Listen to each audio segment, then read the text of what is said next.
안녕하세요. 원더키즈 덕하면 7입니다. 오늘은 샤오미 Mi Pad 2에 대해서 간단히 한번 알아보죠. 먼저 리뷰가 꽤 늦어졌는데 이 점에 대해서 먼저 사과드리면서 다행이에요. 처음에는 굉장히 느렸는데 소프트웨어 업데이트를 한번 거치더니 굉장히 빨라졌어요. 완전히 우리 Mi Pad가 달라졌을 수준이어가지고 초기대로 리뷰했으면 큰일 났을 뻔했어요.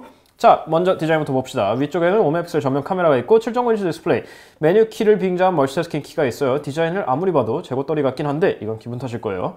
홈키, 백키가 있고 오른쪽에는 전원키, 볼륨키, 위에 쪽엔 3.5mm 이어폰 잭, 왼쪽에는 아무것도 없어요. 미패드는 전통적으로 LTE 버전이 안 나와요. 왜 안 나오는지 모르겠어요. LTE 버전만 나오면 딱 제 취향인데 안타깝게 안 나오기 때문에 왼쪽엔 아무것도 없죠.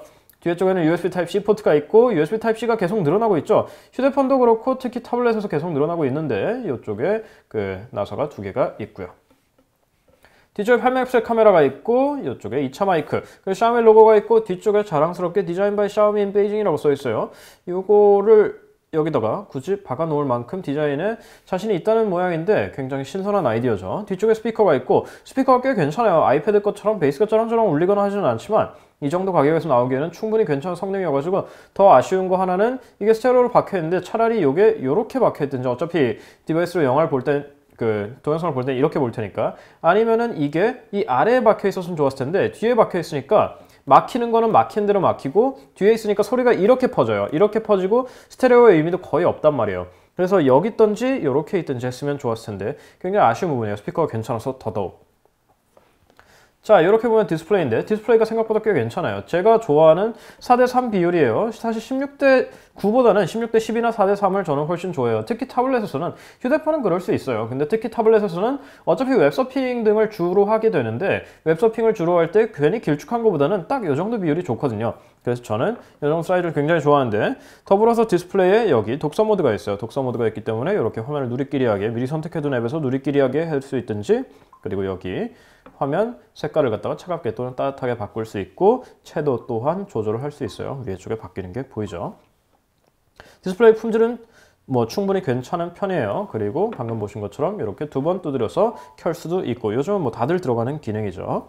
그리고 MIUI 7인데 소프트웨어가 제가 바로 전에 리뷰한 홍미노트 3의 MIUI 7은 굉장히 불만이 많았어요. 근데 이 MIUI 7은 왜 타블렛이랑 폰이랑 다른지 모르겠어요. 타블렛 거 생각보다 괜찮아요. 일단 이 2열로 나눠져 있는 인터페이스 꽤 괜찮아요. 아이패드 때부터 다들 따라하는 거지만. 그리고 이쪽에 제가 홍미노트 3 때 얘기했던 거 중에 대표적인 예가 배터리 절정 관련 설정이 여기 시스템 애니메이션 같은 경우에도 홍미노트 3는 여기 굉장히 헷갈리게 이름이 됐었죠. 얘가 퍼포먼스였단 말이에요.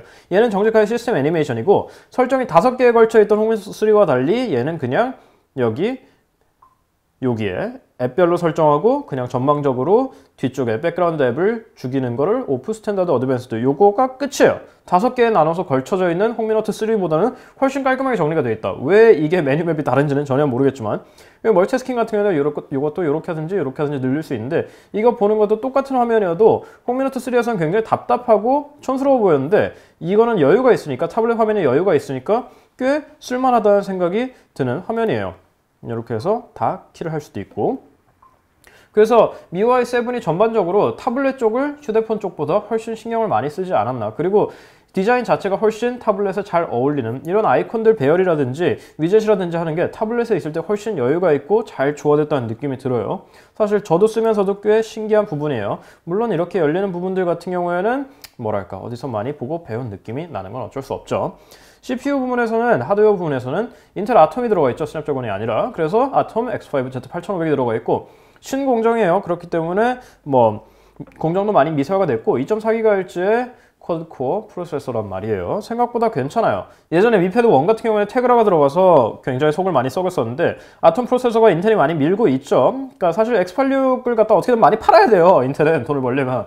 그래서 여러 가지 모바일 기기에다가 싸게 공급을 많이 하고 있는데 성능 면에서도 꽤 괜찮아요. 특히 최적화 때문에 문제가 있었던 초기 소프트웨어 빌드에 반해서 이번에 한번 업데이트가 되고 나서부터는 뭘 해도 꽤나 빠릿빠릿하게 돌아가는 모습을 보이고 있기 때문에 저는 이거 가지고 성능에는 전혀 불만이 없었어요. 생각보다 굉장히 만족스럽단 말이에요. 한 가지 아쉬운 거는 MIUI 역시 이번에도 램 반환이 조금 애매해요. 여기 보면은 지금 1GB가 남아있단 거예요.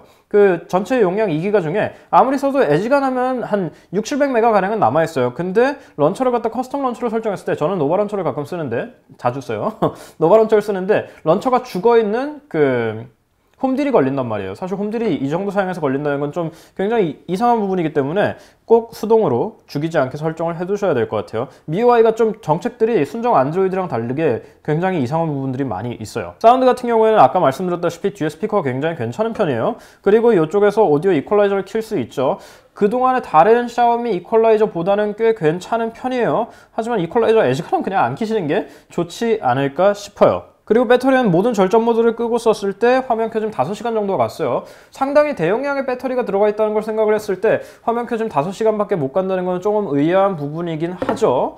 그리고 이 친구의 그러니까 이 친구의 배터리 효율이 그다지 좋지 못하다는 뜻이에요. 그냥 배터리가 있건 말건 그게 무슨 상관이냐. 어차피 그냥 화면 켜짐 5시간만 나오면 되지. 그 절대 사용 시간만 중요한 게 아니냐라는 얘기를 가끔 하시는 분들이 계시는데, 제가 이 얘기를 하는 얘기는 크게 두 가지예요.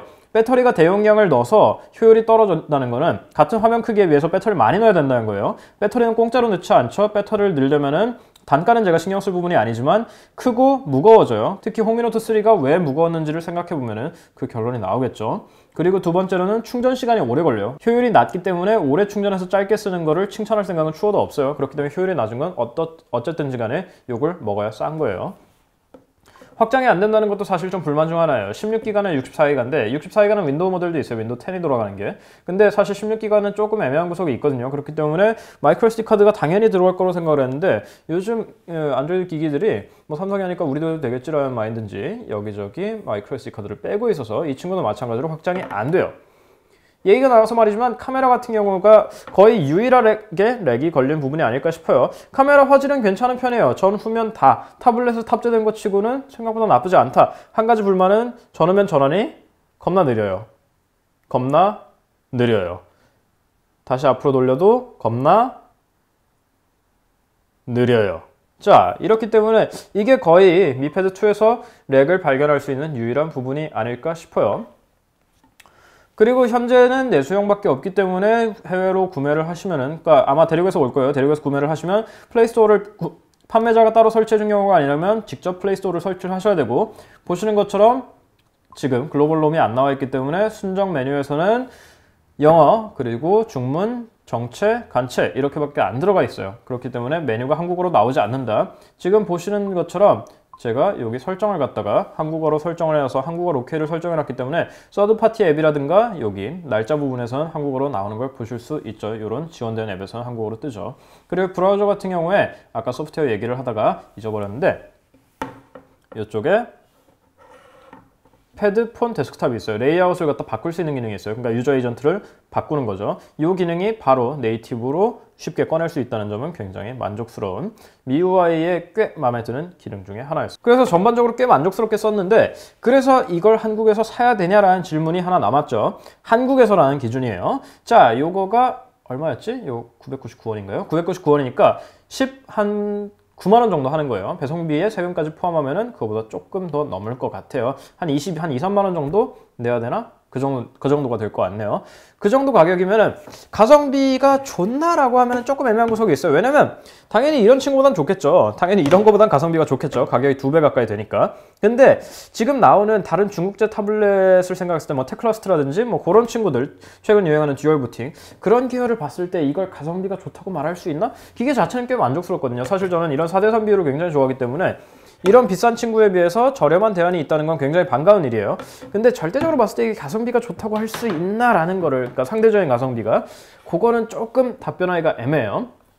근데 그건 있어요. 제가 그 유행하는 방금 말씀드린 종류의 타블렛을 써보지 않았기 때문에 이건 써봐야 알 수 있는 부분이에요. 최적화라든지 아니면 실제 마감이라든지 여러 가지 소프트웨어 안정성 같은 거를 판단을 해서 제가 말씀을 드려야 되기 때문에 가성비가 좋다 나쁘다는 말씀드리기 조금 어려울 것 같아요. 여하튼 기계 자체는 저는 꽤 만족스럽게 썼어요. 한국어 지원이 안 돼요. 구글 플레이 스토어를 조금 깔아야 되는 게 귀찮다는 것만 빼면은 기계 자체는 샤오미답지 않게 생각보다 괜찮다라고 해서 저는 꽤 충격을 받았어요. 물론 샤오미 게 비싼 거는 괜찮아요. 저번에 옛날에 했던 샤오미 노트라든지 그런 것들도 비싸니까 괜찮은데 미패드 2는 별로 비싼 타블렛은 아니거든요. 그럼에도 불구하고 꽤 괜찮은 성능에, 특히 제가 좋아하는 4대3 비율의 디스플레이까지 갖고 있어서 꽤 만족스럽게 썼습니다. 오랜만에 샤오미 것 중에 만족스러운 거를 보는 것 같은데, 뭐 가격적인 측면에서 크게 신경 쓰이지 않는다면 그런 귀찮음을 감수하실 수 있다면 미패드 2는 충분히 괜찮은 선택이 될 것 같아요. 지금 대체제들을 제가 써보지 않아서 확실하게 말씀을 드릴 수는 없지만 기계 자체는 꽤 괜찮다. 오늘의 결론. 저희 인스타그램, 페이스북, 트위터, 구글 플러스 잊지 마시고요. 다음 시간에 뵙도록 하죠. 그러면 저는 끝.